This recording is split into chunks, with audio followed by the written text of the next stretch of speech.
సోదరి సూర్పణఖ సత్తులు తెలిపి పొమ్మలినా సత్తులు వీరి పైబడగా తప్పనిసరిగా లక్ష్మణుడి ముక్కు చెవులను కోసి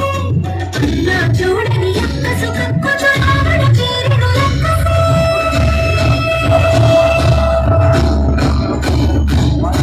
నారుడు మాయ చేసి రావణుడు మాయలేడి అయినాడు మారీచుడు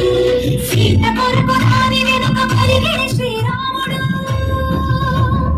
అతను చూసి సీతని అపహరించే రావణుడు అతని నడుమలంకలోన కలిగి సీత ఉంచి మనకు గుండె రామాసుల పాపలాగా ఉంచి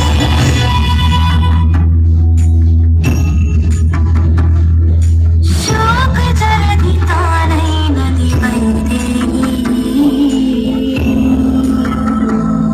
ఆ శోక జలదిలో మునిగి దాసరథి